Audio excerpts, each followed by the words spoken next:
I have no idea. Like, who do I Greetings use? and salutations. Go ahead and Sup? take a break. No, I don't want to. You can do it. I just wanted to say greetings and salutations. Salutations is a fun Aw, word. come on, man. You can do it. I believe in you. I don't want to. Tim, you do it. Aw. Well, I haven't done it in 5 years. I'm not going to start now. I was rooting And for him. welcome to episode 160 of Ripping the Rack podcast. Sup? Almost the official 5-year anniversary. Matter of fact, the official 5-year anniversary is our very next episode, if I'm not mistaken. I like Yeah, I it. think so. And 5 years. I think that would be a good time to end the show. Sounds good. Well, I mean, we could take a summer vacation. Okay, maybe we don't end the show. Maybe we Yeah, maybe we take a season break. We're maybe we're we like take a a maybe we're we like take a a little bit of break. we're like a TV show. We make the crowd want more. I mean, we could. I know you'd never be opposed to it. It's been a long 5 years. I mean, it's 5 years of doing this. I know. Sorry, I'm just getting this over on Candlepin Chatty. Yeah, you better. People won't know we're on it. You know, I don't post. hope that's going to Candlepin Chat. Guess we'll find out in just a second.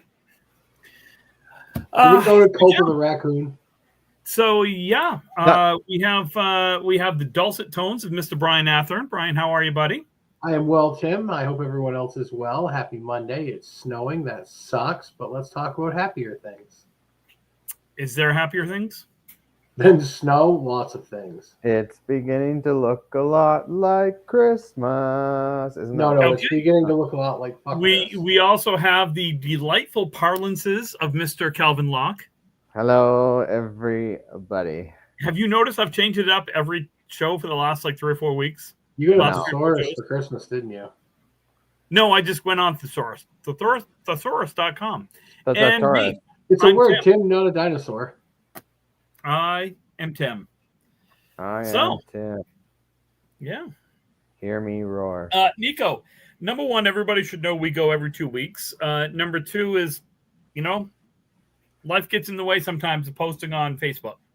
So, it's all right. And then sometimes life doesn't, and that's when we all everyone reads it with their popcorn. So, how's everyone doing? Oh, Good. I'm excited for the bang up snow. day. It's definitely a Oh. bang up day. Dang, Looking he's still there? forward to next Sunday for Charlie's tournament. That's going to be fun. Nico, I'm always confused, so you can just join the rest of us. Oh, yeah. I'm always confused, too. That's all Yeah. right. What are you going to do? I know. Oh, yeah. So let's see what we got going on. It's the end of March. It is officially spring. Yeah, right. It's snowing. Yeah. Mhm. The weather sucks. And yeah, But we got bowling. we do. And I got sat bowling?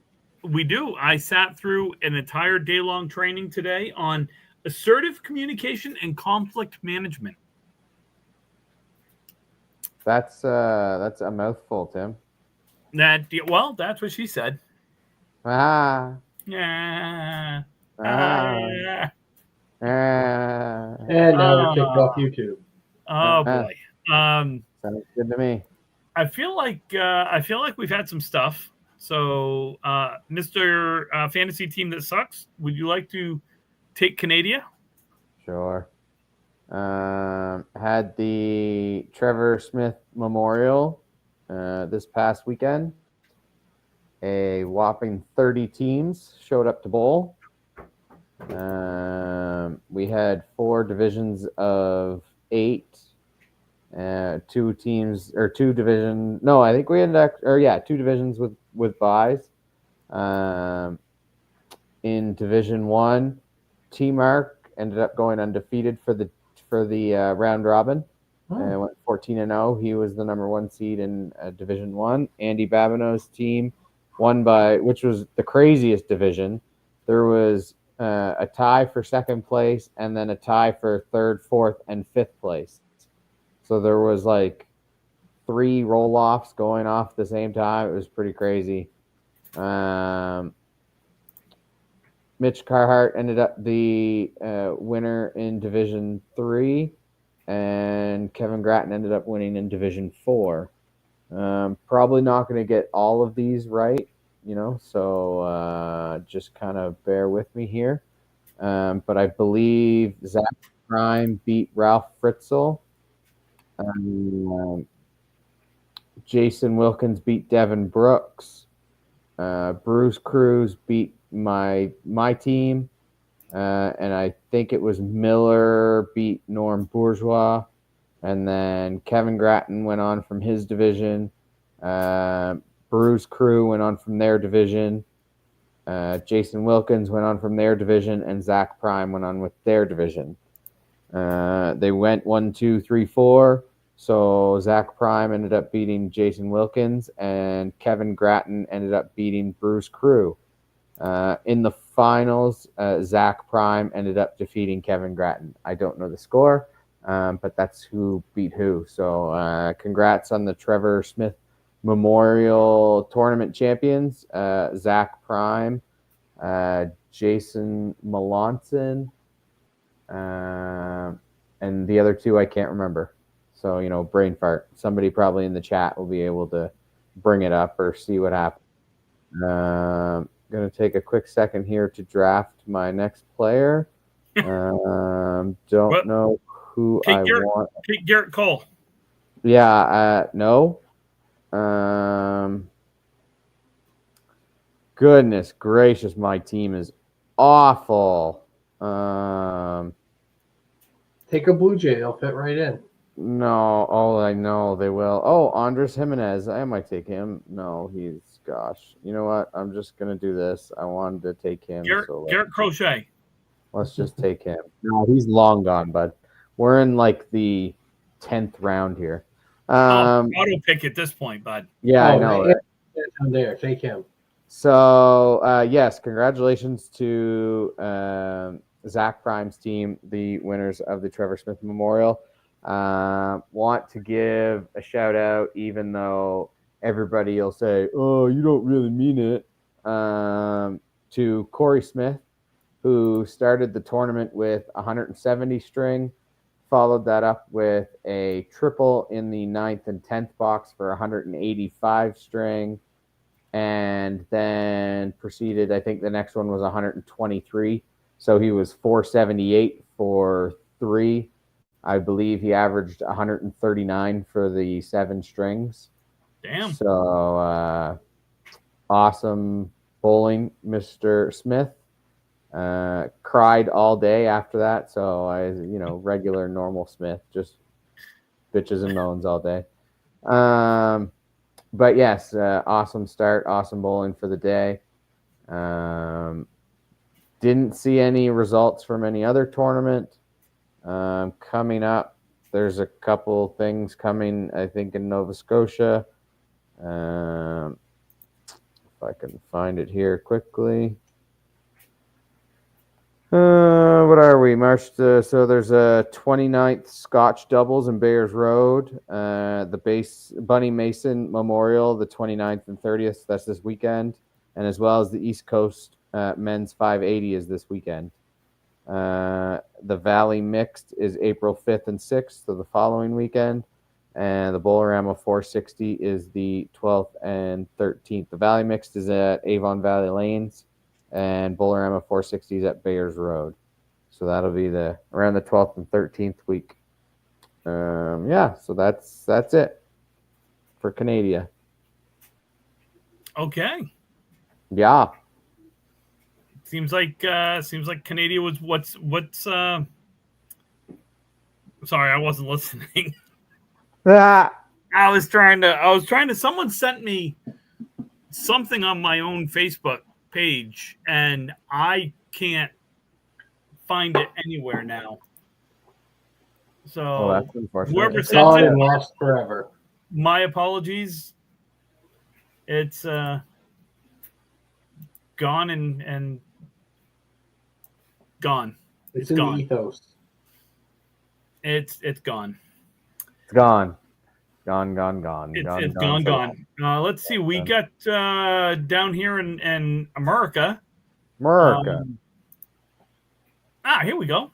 There it is. So I apologize to Allie Atwell. Allie sent me an email sent us an email back on March 10th, which was actually about an hour before we started, and I missed it.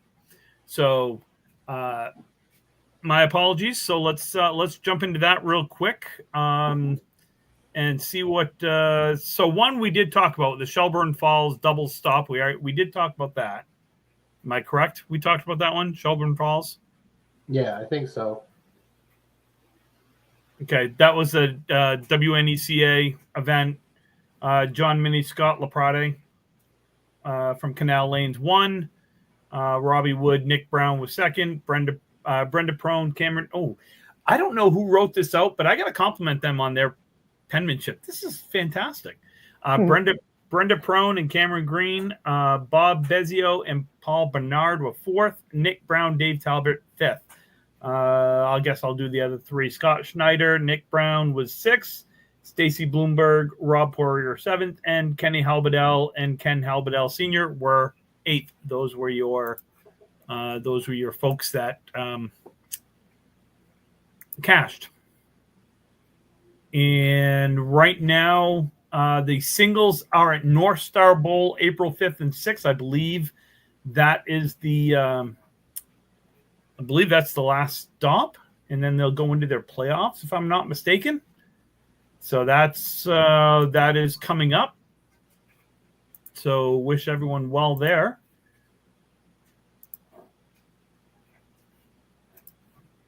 Did we talk Pro Series? We did, didn't we? Do we want to talk Pro Series? Which Pro Series was it? The Timberlanes, we did not. No. Timberlanes in Abington. We can talk women. I don't want to talk the men. Well, we should, because somebody that actually, contributes and comments in the show won the men's, didn't they? Josh Daly? No, I thought no. Sears won. Oh, I'm sorry. I was looking at the. You talking about the ACST? Nope, I was looking at the qualifying scores.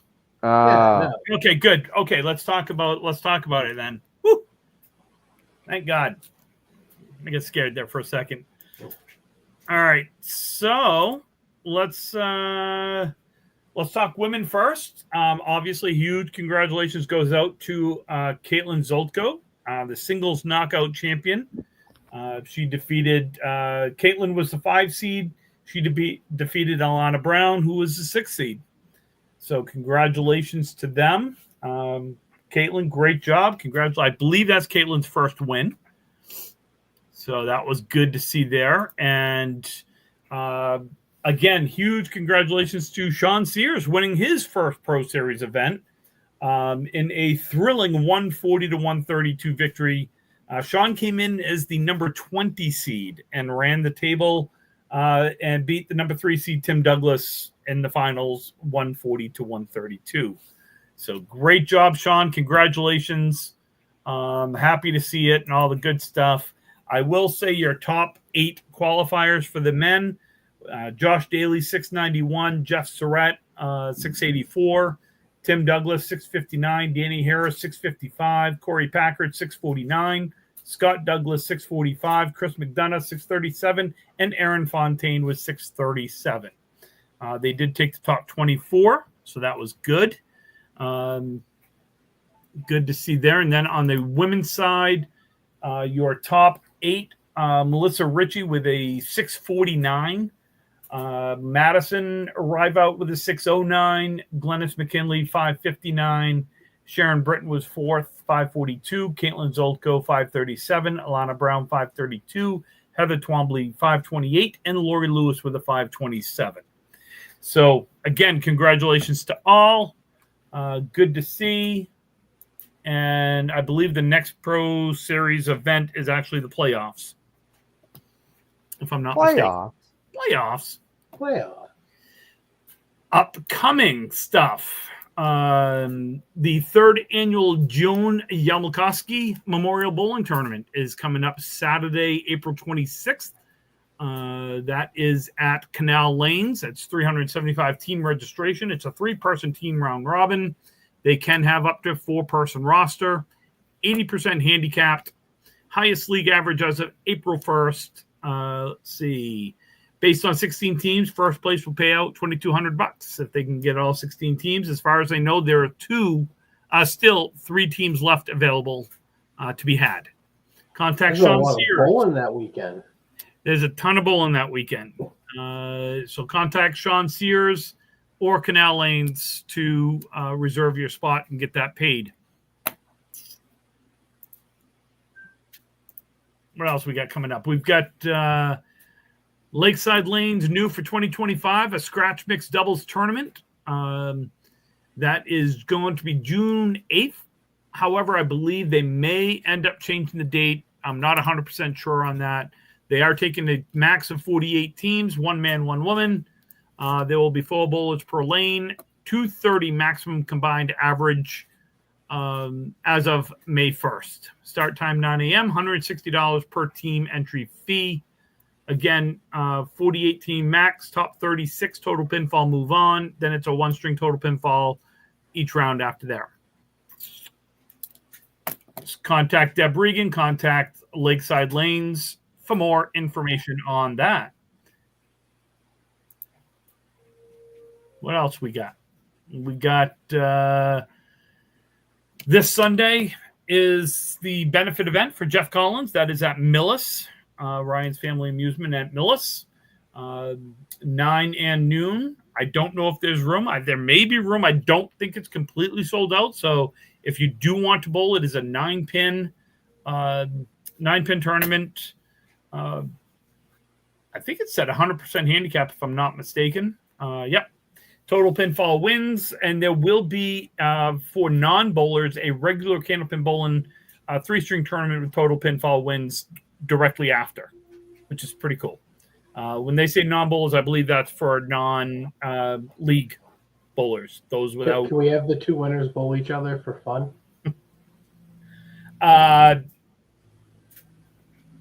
Sure. Not my tournament, but that'd be cool. What else we got? Oh man, I think I'm gonna have to take a Boston Red Sox. That's gotta suck. I think you should. This team is going in the trash. I would take I'd take one of the young kids if I were you.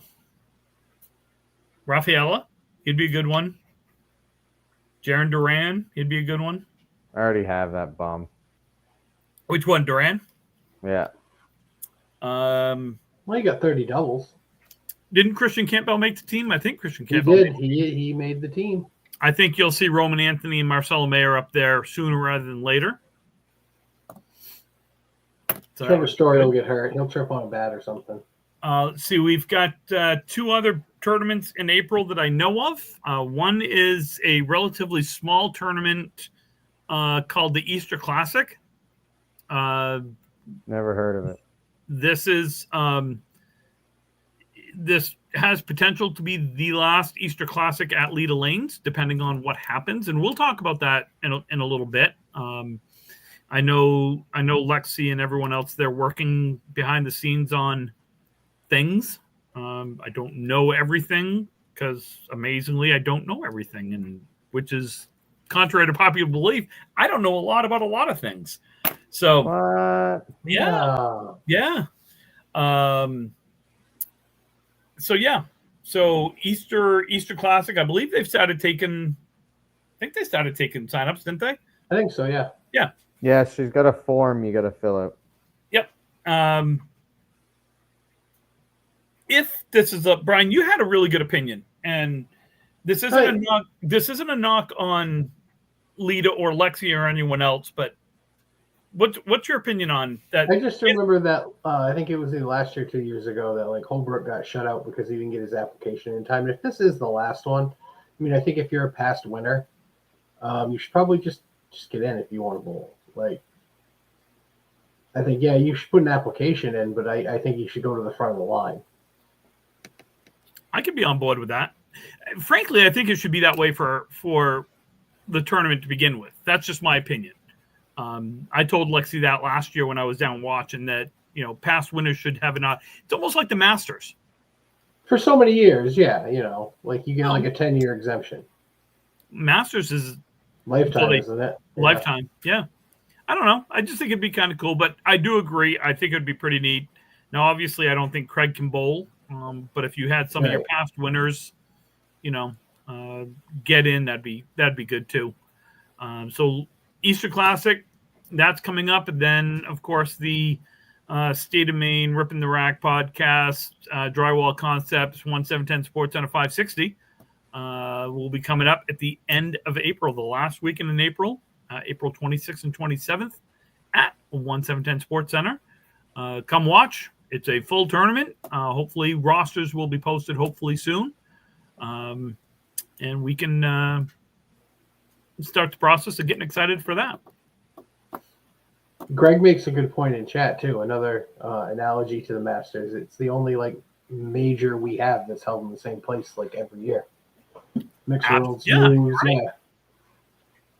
yeah. Nico, do I think another center with similar size like Academy would take that over? It's possible. But I'd also want to wait and see what happens with the bowling alley, with Lead itself.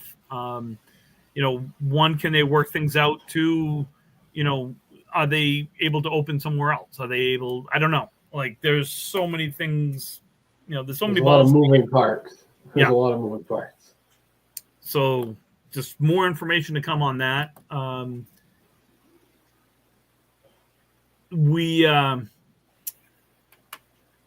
Just trying to think. I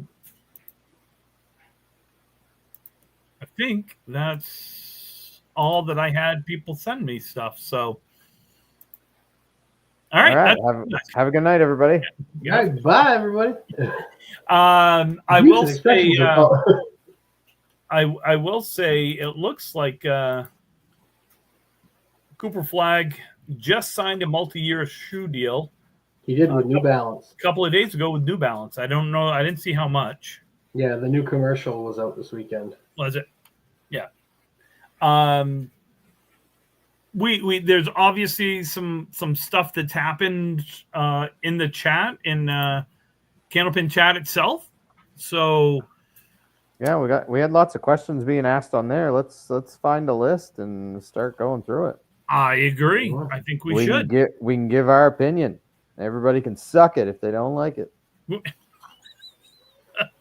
The views and expressions of Tim, Brian, and Calvin do not reflect those of their families or friends. Yeah, so suck it. Okay, let's start with let's start with this. How do you feel about sending sensitive Department of Defense data over text to a reporter? Oh wait, no, sorry, wrong chat. Wrong Facebook page, Tim. What?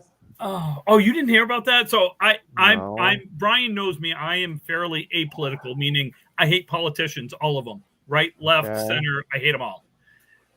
However, you just had a report come out that our illustrious Vice President, Secretary of Defense, Secretary of State, there was Attorney General and someone else, I can't remember, had a group chat going on this program, and someone included, by accident, a reporter for The Atlantic. And in this group text, they were talking about the specific war plans for what they were going to do in Yemen with the sensitive bomb data and everything. So, yeah. So I really hope the group chat was titled Super Secret Group Chat. So we're gonna stay away from politics and stuff, but I can't stop laughing about it because I'm just like, that is our government right there. That's it in a nutshell. We're a Leslie Nielsen movie at this point. So, Funny. Here's my question. Go for it. In a world where we tip, great question. I like it. When someone comes and streams and commentates your match, do you tip them?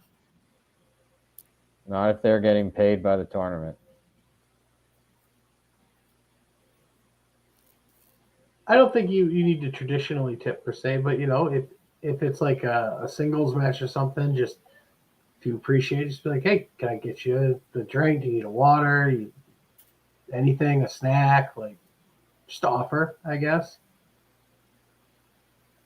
Sure. I can get you that. I can get on board with that. You get a free meal while you're there. I don't know. Free meal and somebody buys you a drink or two. I'm just curious. I mean, I don't know. I hadn't even given it, to be honest with you, and I don't know if this means I'm an ass or anything, but I hadn't even given it a thought. No, me neither. I wouldn't think like, yeah. Literally hadn't even given it a thought until that was brought up. Well, we also don't have as much streaming up here in Maine as they do in Mass. Well, that is true. That you're not wrong. So I don't have an answer, but someone brought that up, and I was like, interesting. Yeah, it's an interesting thought. But no, I don't think I would be like, especially again, if they're getting paid to be there. No, I'm not going to tip. But yeah, I might if they're there to watch and they're like, oh, I'll stream you guys. Sure, I'll buy you a drink if you want to do that for us. Why not? I mean, I have no problem with it if they're there and streaming it's getting it out to people. I mean, they're taking their time to do it. I just, to be honest with you, I just hadn't even thought about it. No. That's all. Yeah. Greg says, anyway, sometimes bowlers, sometimes centers appreciate them, just don't think it should be expected. If it should be expected, then that's a bigger issue than just you should. Slip Greg a few bucks. I agree. Yeah. I don't think it's expected. I just think it's nice if you do. I think. We did miss something this weekend, but no one sent results, so I have no idea about anything about it. The 2025 Maine Lobster Bowl Kids Tournament was held in Augusta this weekend. Cool. So the International Candlepin Youth Bowling Association, the ICYBA, apparently had their Maine Lobster Bowl this weekend. Don't know. I saw nothing on it. No results. That's all. Did that. Oh, my favorite topic. Yay. My favorite topic. Oh, here we go. Rate of play, rate of play, rate of play. I have a question about bowling etiquette and rules. Okay. Per the rule book, the right lane usually goes first. In a match, whether professional or not, can you ask the left lane to go before you if you need time to compose or do a pre-shot ritual that you want to do? I was in a tournament this weekend where a lot of bowlers just went and bowled and some that respected the right bowler goes first rule. I just want everybody's 2 cents on this because for me personally, I like taking a moment to prepare and let the left lane bowl their first ball rather than feel rushed when the left bowler is impatient. Brian, I'm going to start. I'll start with you on this one. Thoughts? I have matured as I've gotten older. I used to be a very dedicated person on the right goes first no matter what. But now it's just like, at this point, honestly, just don't go at the same time I do and be consistent. If you want to go first every time. Just don't go first and then rush to get a ball and then go and then grab a ball and wait 3 minutes and then go. Like, just consistency. If I can tell when you're going to go, nobody will cut each other off and we'll have a great match. Calvin? Yeah, about the same. It doesn't bother me. Like we have guys in our leagues here in Moncton that they just go whenever they're ready. They don't even worry about who's what and where, and it's good. It allows me to kind of adapt to that sort of situation because that's what I would do too. It's like when I'm gonna go, I don't want to wait for you. I'm just gonna, like, if you're waiting for somebody on the right who's waiting for somebody on the right who's waiting for somebody on the right, I'm just gonna go because I have no time. I have no patience for you waiting for 5 lanes to finish. Like, if that bothers you, then that's whatever. So I'm just gonna go. And that's the same as the person on the left. If they want to go, and let's just say the lane over is clearing the gutter or something like that, and the guy on the left wants to go, I'm like, yeah, go for it. I'm good. You go. You're not going to bother me any. So, you finish whatever you want to do. You do it. So, yeah. Okay. My opinion on this is pretty simple. The rule is not ball for ball, folks. The bowler on the right goes first all the time. That is not the rule. Matter of fact, there is actually no rule. It's an etiquette, but it's not actually a rule on who goes first, who doesn't go first, who goes ball for ball, who doesn't go ball for ball. There is no rule in the Candlepin bowling about bowler on the right goes first. It's etiquette. There's difference between etiquette and rules. Rolling wood is a rule. A gutter ball that comes out and takes out a pin is a rule. It's a foul, but it's a foul of a rule. If Brian and I are both standing up there and I'm on the left and he's on the right, and I go first in front of Brian, guess what? There's no foul for me going in front of Brian, other than Brian's going to get pissed off at me for jumping in front of him because I've done it a few times. Not anymore. Not anymore. Like I said, I've matured. I just don't like it when they go at the same time. Not a rule. So folks need to stop with this whole rule crap with guy on the right, guy on the left. Sorry, person on the right, person on the left. There is no rule, folks. Stop with this rule thingy. It's etiquette.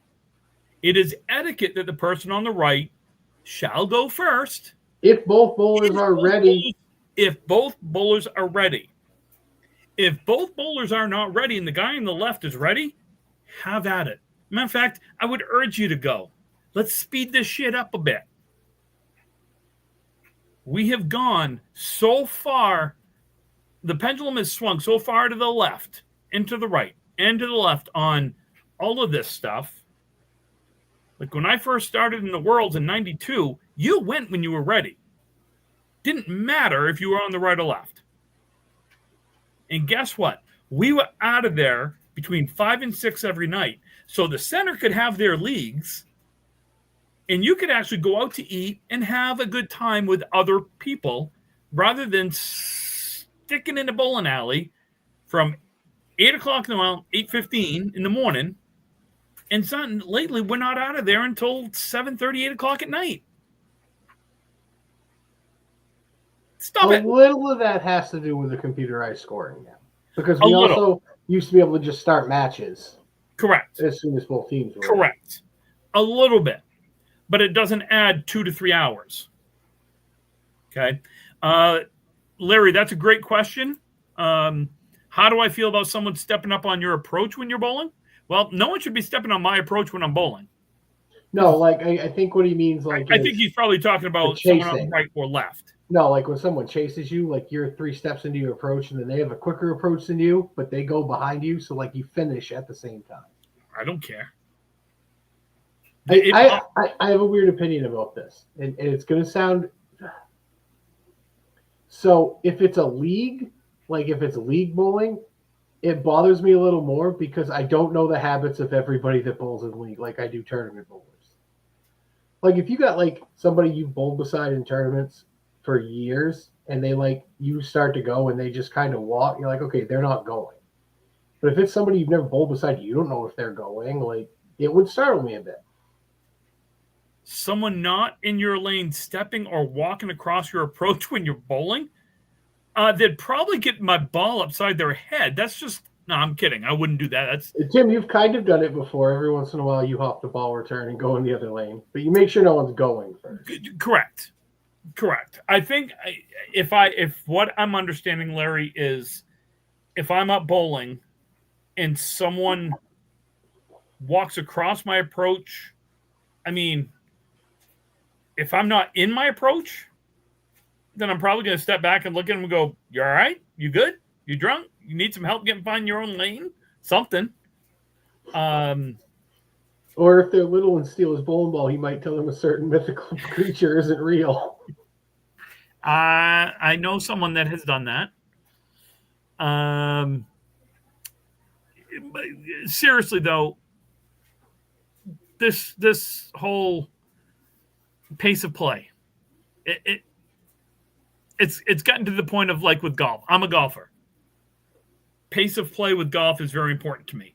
I don't play enough tournaments. I don't do a lot of things like that. I play ready golf. And I expect the group that I'm in and the people that I play with typically play the same as I do because we play a lot together. We play ready golf. Except on the green. And that one is the only place where the person furthest away putts first. Everything else is if you're ready, hit the ball. It's no different than, hell, half the time we're hitting the ball at the same time. Yeah, because we're on opposite sides of the fairway. Not like I'm right next to him, you know? And Larry, you're not wrong. No one should come into your approach when you're bowling. That's different. I'm talking about bowler A, bowler B, ready to go. The bowler on the right has the right of way. It's like coming to a yield. This guy goes. Then he goes. But if no one's coming, this guy can just go. No different than bowling. And I see I'm putting Calvin to sleep per usual. No. I'm in a comfy spot right now, so I'm right here. I have fun when I bowl. My attitude is totally different. Brian and I talked about that this past week. Matter of fact, I think it might have been 2 weeks ago when I just had Candlepin Bowling Alley in Florida. Evan, you make it happen, bud. I'll fly down and bowl. I'm there. Not every week, but I'd come down for a tournament. Can we do like a once every 4-month league? Once every 4 months. I think if a Candlepin Bowling Alley was in Florida, and they had 24 lanes, I'd say 30 lanes, and they were able to have the Worlds every 2 years, then it's probably cheaper us to fly to Florida than it is for us to drive and spend the week there. So yes. Yeah, probably. So anyway, just guys, I know I'm old man shouting at clouds, but pace of play is real. It is. You don't need to go ball for ball with people. And it never used to be that way. I would get up. So if Brian was the second bowler on his team and I was the second bowler on my team, we would get up at the same time. But I would bowl my speed and Brian would bowl his speed, and I may get done before him. Or he may get done before me. And that's okay. The next two bowlers then get up when they're ready. Trust me, it goes a hell of a lot quicker. And I'm not talking about, getting to the bowling alley and then wanting to leave. I mean, been times where I've wanted to. That is a pet peeve of mine. The same people every week, and they're like, "Can we start so we can go home? Can we start so we can go home?" It's like, why did you come? Like, why? If you wanted to go home, just stay home. Because they made a commitment. What? I'm glad they're there. Glad they're there. Anyway, so let's stop with this whole bowler on the right. It's a rule. It's not a rule. It's etiquette. That's all. I mean, it's still relatively important. Not really, but it is. Not really. As long as you're not interfering with people on your right or left, go. Have fun. Have at it. Do your thing. Don't care. We just need somebody to rip the Band-Aid and just do it. I'm in. No, that's everybody the thing. hates me. Everybody hates me already. I tell you what, Thursday night, Brian, you're going to see me bowl like I used to bowl. I'm doing it Tuesday nights now. As long as you score like you used to score, okay. I don't care how you bowl. Yeah, I'll do it at Worlds. I'll be the first one to do it. Let's see what happens. Johnny Boudreaux will do it. He used to do it anyway. Yeah. Anyway. I'm in. I'll rip the Band-Aid off. Let's go. Let's go. Let's do it. No, I was kind of half joking. Like, once somebody does it, and we all just have to face, okay, it happened. How do we deal with it? Hopefully we're all mature and deal with it. Well, did they cut anyone off? No. Okay. Look, guys, it works. It doesn't stop the whole tournament. Well, it's just like singles. For the most part, everybody in singles, they all just go at their own pace. You're not going like box for box with somebody. You're usually through a box. Okay. Oh, I'm done. Push my button. Like, but that raises another thing. Like Greg just said, force them to call a grievance. A grievance about what? Yeah, not breaking a rule. I'll tell you the same thing I've told people, and the same thing I've had people tell me. Bull better. Throw more marks. Go faster.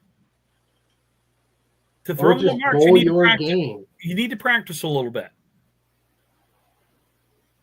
You know? And I'll tell you right now, singles tournament, I will never wait for the people on my right or left. I'm not going to interrupt someone. I mean, I'm not going to bother anyone, but I'm going my own pace. It's a singles tournament. Same with doubles. I mean, if you're bowling just for score, yeah. I mean, we're always bowling for a score, but I mean, if it's not match play, right? Oh, we did. I'm sorry, we did. I missed one thing. Candlepins for Cancer roll-offs conclude this weekend at Boutwell's. We have Saturday, March 29th, Sunday, March 30th. 2 shifts both days. Top 5 advance. Saturday, May 3rd at Boutwell's. That will be the taping date. Right now, your top 5. Sean Shattuck. 647. Tim Douglas, 630. Dean Sullivan, 624. Brian Hutchinson, 622. And Nick Warner, 622. And if I'm not mistaken, was it Nick Warner that flew? Yeah. That flew up from Virginia, maybe? Yeah, something like that, yeah. That's pretty cool. That's some dedication right there. That's cool. Hasn't bowled in years, but wanted to support it. Comes up and goes 622 and is sitting in 5th place right now. And now watching kayak.com going, okay, when's the next airfare go down? Yeah. That's pretty cool. Let's see. There was another one here. I'm just trying to. Sorry, I lost it when I did something here. Let's see. What was the other one, Brian? Do you remember right off the top of your head? No, sorry. No, I just asked. I wasn't sure if you remembered. There was another one someone had. Rule. This is rules. Here we go. They asked, is it a rule if you practice slide and go over the line, is it a foul? Yeah, Depends with the ball. You have a ball in your hand. With a ball. Actually, I think they actually came, but didn't they come back and say they went back to what the rule was? Was it practice slide even without a ball? Oh no, that's not possible. You can't do that. It used to be, and then I know they changed it. But for what? How? It used to be any practice slide. If you went over the line, it was a foul. Yeah, I saw it called in the singles, main state singles. Even without a ball, it was an ICBA rule. Again, explain it. How? How is that a foul? Because you went over the line. You weren't supposed to go over the line on any occasion. But you're not supposed to go over the line after you've released the ball. I'm just letting you know what the rule used to be, Calvin. I know, but it doesn't make any sense. Well, maybe that's why they changed it to then with a ball in your hand. Right. Okay. And yes, it's been called. It was called, I've had it called on me. I've gone up with a practice slide. This was before I was in it was a main pro tour. Practice slid. Buzzer went off. My first ball was a 0. I didn't have a ball in my hand, but it was a 0. But I knew it was a rule. I broke the rule. No, load of shit to me. I watched a guy when I was a kid in a tournament. He practiced slid and his butts fell out of his shirt pocket and fell over the line, and they called a foul. With a ball in his hand or without? No, without a ball in his hand. Okay, again, no. I want to say, who was it, Brian? Did you say the name? No. Because I want to say that also happened to Elbow Doherty. He had cigarettes in his pocket. Yeah. I don't know if it was elbow, but a lot of the older bowlers would carry their soft packs in their shirt pockets. Yep. If you slide, they fall out. Yeah, that happened at Can-Am's one year. I can't remember if that was elbow that it happened to. It is, absolutely. Yep. But only with a ball in your hands. Well, now, yes. That I don't practice slide with a ball in my hand. I don't No, either. of course not. And I always tell people who have done it, I said, listen, I'm not going to do it until I see it happen because I haven't warned you.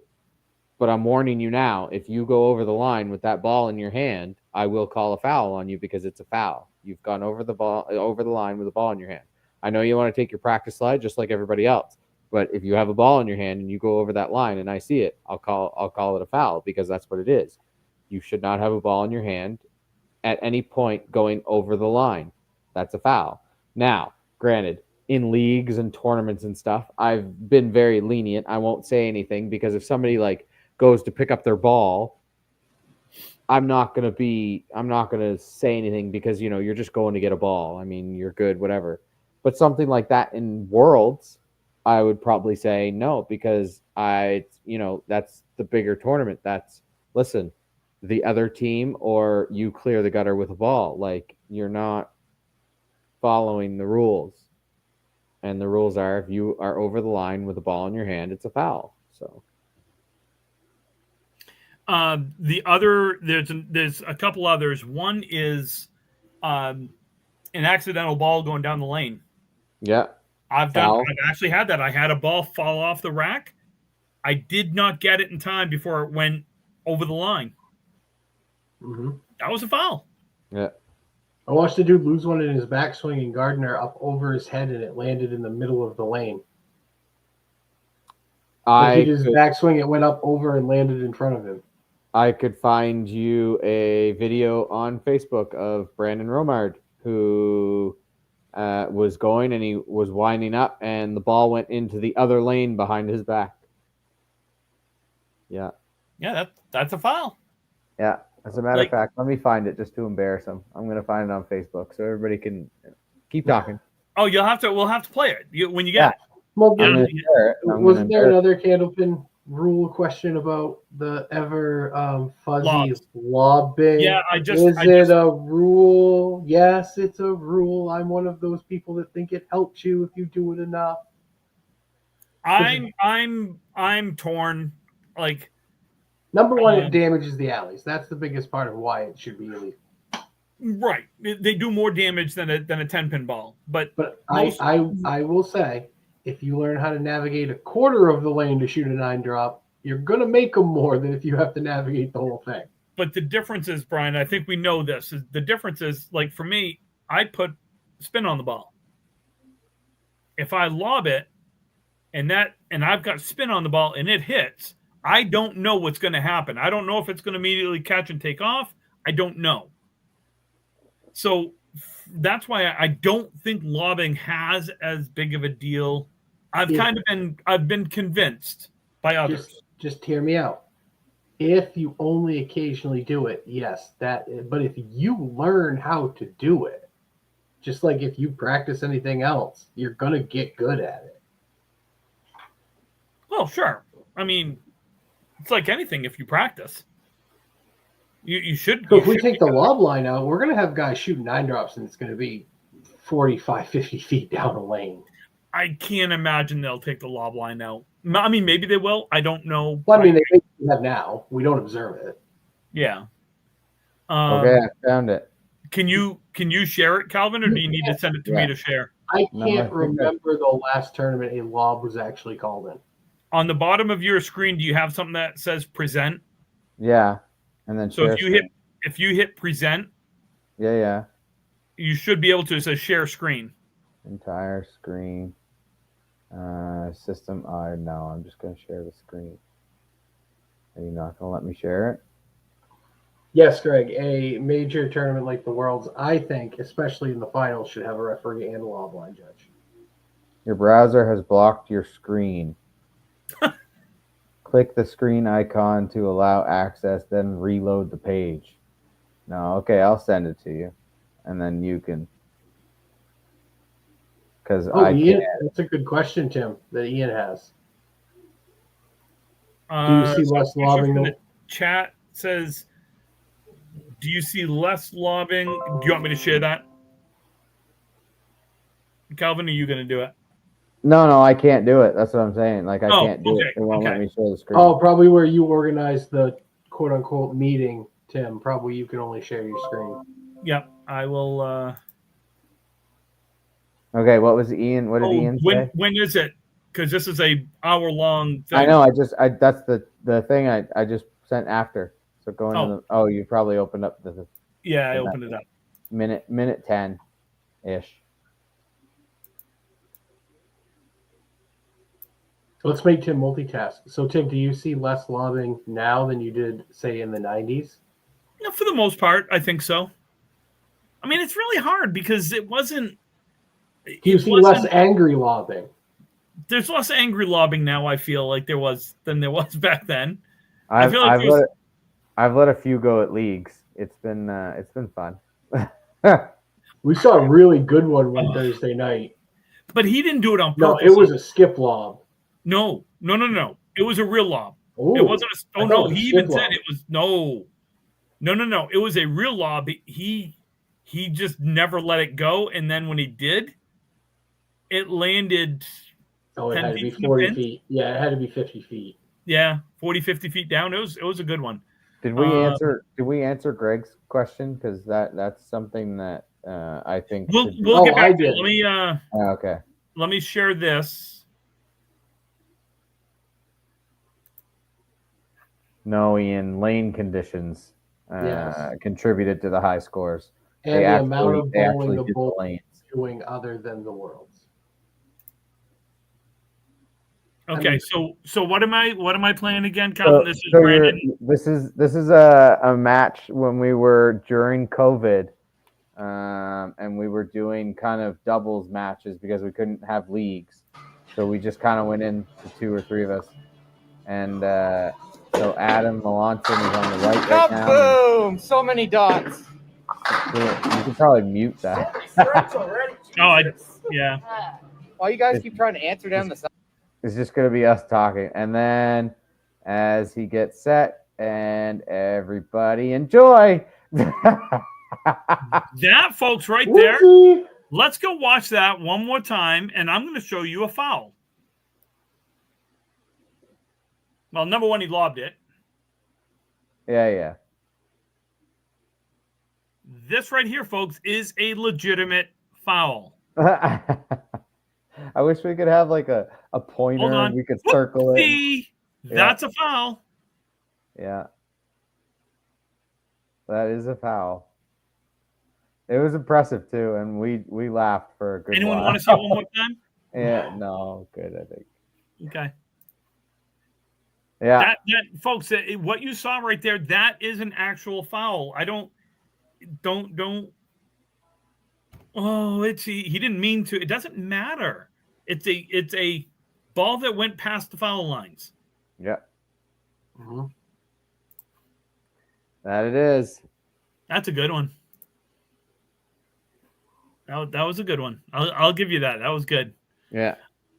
So okay, what was the question? Oh, Greg's comment was, would a Masters style tournament or a major, should it have like a lob line and a referee? Yes. In a perfect. I think Worlds, at least for the finals, because I know it's hard to have, because you'd have to have like 24 referee or 12 referees throughout the whole weekend or the whole week. But for either complete playoffs or just the finals, there should be referees and judges who sit off to the side, maybe like 3 or 4 lanes over, so they can still get a visual of everything. And there should be ones for the finals of the Worlds. Absolutely. I agree wholeheartedly. The finals should definitely have number one, should have working foul lights. All houses should have working foul lights. I do believe it.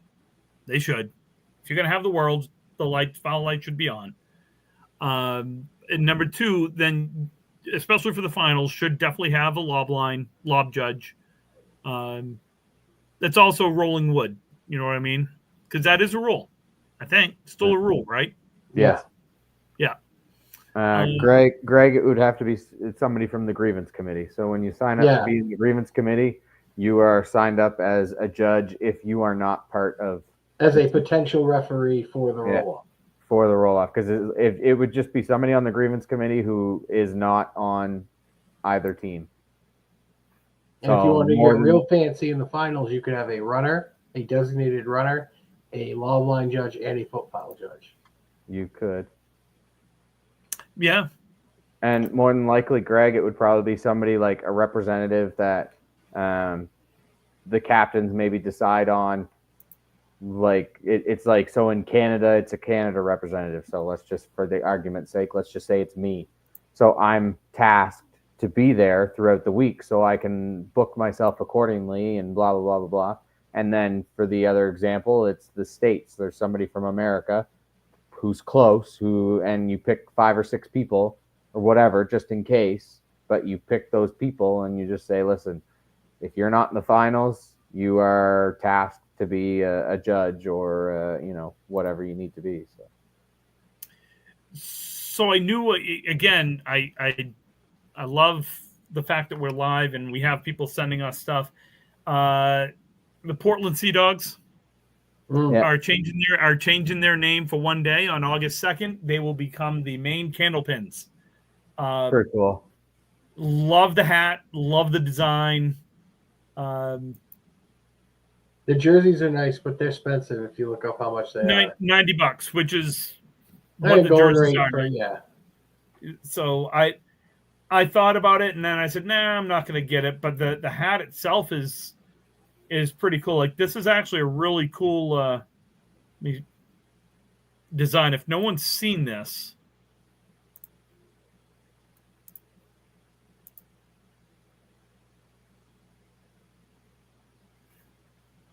this is the design of the hat. I just think that that's a cool logo for. Yeah, it's pretty cool. I think, you know what? The ICBA should be in contact to have some Hall of Famers throw up the first pitch at that game. Some Candlepin Hall of Famers. I mean, as long as it's someone from the Candlepin community. Yeah, or the community, yeah.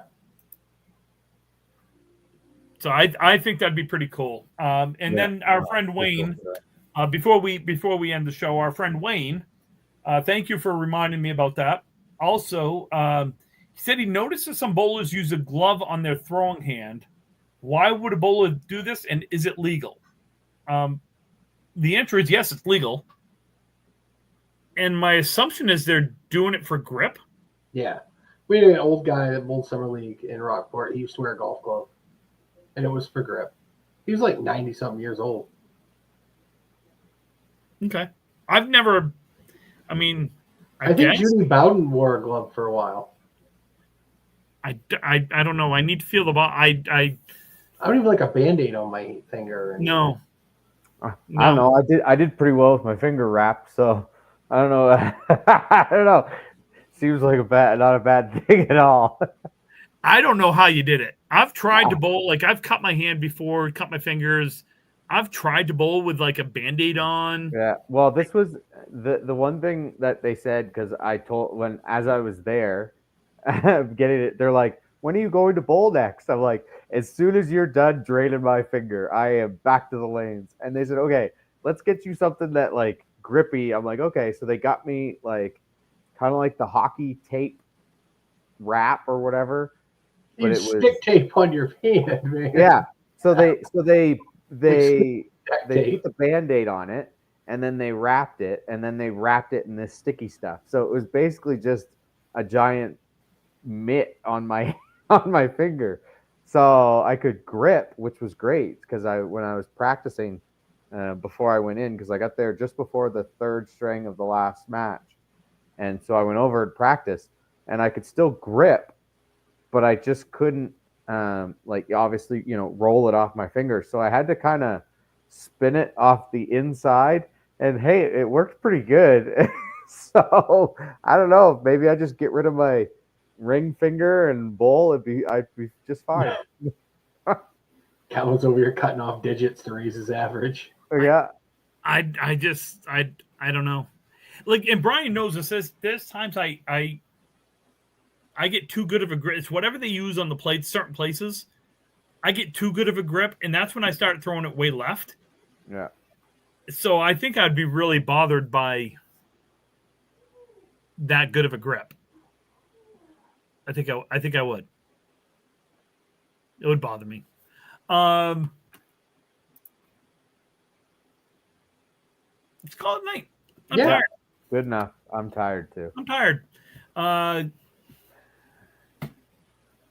I completely lost my train of thought. The whole ending, you would think after 5 years I would This know episode this. of Ripping the Rack is brought to you by Yeah. Prevagen, the pharmacist's #1 memory supplement. Prevagen. Guys, if you have any questions, comments, or concerns, you can send them to rippingtherackpodcast@gmail.com. You can find us on Facebook. You can find us on, well, not really on X anymore. And we're not on Instagram, and we're not on True Social, and we're not on it. Find us on Facebook at Ripping the Rack Podcast. You And can find YouTube. Brian on Big Booty Brian on OnlyFans. No, it's still He's under got- construction. No, Post-surgery. you can't say that. I Post-surgery. saw a special sale you had going on. That's the relaunch sale, Tim. See the You're not supposed insight. to- I'm just That's saying. an insider deal. I'm just saying. Brian, how about the disclaimer? Oh, you already did the disclaimer. Technically. Kind of. Kinda. But here we go again. The views and expressions of Tim, Brian, and Calvin are those of them and no one else, not their friends, not their relatives, not their families. And if you don't agree with us, join the long line of people that don't. We thank you for listening. Like and subscribe on YouTube, please. That would be great. So where else can I they like hear it. us? Who knows? Most of them just listen to us here, but Spotify, Anchor, Breaker, iTunes, and iHeartRadio. And if they're listening to us on one of those, they don't need to know where to listen to us. Yeah. I'm just saying there's a lot of places you can hear us. But more than likely you should like and subscribe to our YouTube page. And on Spotify, you should like and subscribe to that one as well. Do we have the video feed on Spotify? Because you can do that now. We do have the video feed on Spotify. Nice. We do. So thank you guys. Next show in a couple weeks will be our official 5-year anniversary show. I Gearing up suspect for Easter and the 560. Well, so just so everyone's aware, I suspect what we're going to end up doing is we'll go through April and we're probably going to take a break. Summer vacation. Summer vacation, just a lot of things going on. So the show's not getting done, but we will probably take a little bit of a hiatus. There are other podcasts out there you can listen to. The Approach. The Approach, Danny and Jeremy's. Sometimes they do a bunch in a row, and then they go months without them. They have threatened us with going live, which I said, have at it. We can have We'll jump on with you. we can have a battle, like at the end of Anchorman 2. Definitely battle. And Candlepin chat, Candlepin corner, whatever. Are they still going? I have no idea. I don't know. Anyway, thank you guys. Have a wonderful couple weeks. Bye, friends.